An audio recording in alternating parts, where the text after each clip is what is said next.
পরিকল্পনা প্রণয়ন ও টেকসই উন্নয়নে বিশ্বাসযোগ্য তথ্য উপাত্তের বিকল্প নেই। তাই সঠিক তথ্য প্রকাশের ক্ষেত্রে পরিসংখ্যান ব্যুরোকে পূর্ণ স্বাধীনতা দেওয়া হয়েছে বলে জানিয়েছেন পরিকল্পনা উপদেষ্টা ডক্টর ওয়াহিদ উদ্দিন মাহমুদ। জাতীয় পরিসংখ্যান দিবসের অনুষ্ঠানে একথা জানান উপদেষ্টা।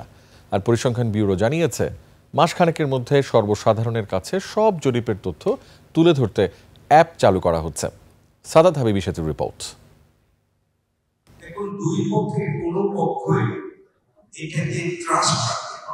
হাসিনা সরকার আমলে ফুলিয়ে ফাঁপিয়ে উন্নয়ন অগ্রগতির তথ্য উপাত্ত জনগণের সামনে হাজির করত পরিসংখ্যান ব্যুরো বিবিএস। অভিযোগ রয়েছে, সরকারের ফরমায়েশে তৈরি হতো বিবিএস এর পরিসংখ্যান।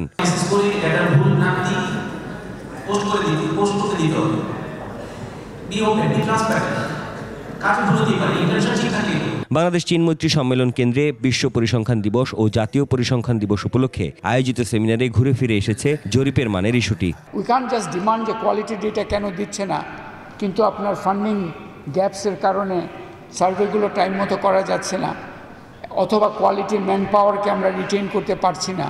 প্রমাণ নির্ভর পরিকল্পনা প্রণয়ন ও টেকসই উন্নয়নে বিশ্বাসযোগ্য সরকারি ডাটা উৎপাদন করতে হবে বলে মন্তব্য করেন পরিকল্পনা উপদেষ্টা ডক্টর ওয়াহিদ উদ্দিন মাহমুদ। বলে দিয়েছি এই নতুন বিধিমালা অনুযায়ী যে এইটা সম্পূর্ণ উন্মুক্ত, আপনারা পুরো ডাটা নিয়ে যান। আপনাদের যদি বিকল্পভাবে কোনোভাবে এটাকে মাপার সম্ভব হয় করে দেখুন, তাতে করে বিবিএসও লাভবান হবে। এ সময় রাজনৈতিক সরকারগুলো নিজেদের সুবিধাজনক তথ্য প্রকাশে যেসব সূচক সামনে রাখে তার গ্রহণযোগ্যতা নিয়ে প্রশ্ন তুলেন এই অর্থনীতিবিদ। জাতীয় আয়ের প্রবৃদ্ধি নিয়েই অর্থনৈতিক উন্নয়নকে পরিমাপ করি, এটা অনেকটা কিছুটা রাজনৈতিক বিষয় এবং কিছুটা আন্তর্জাতিক সংস্থাগুলো রাজনৈতিক সরকার কত ভালো করছে সেজন্য এই পরিসংখ্যানটা ব্যবহার করে।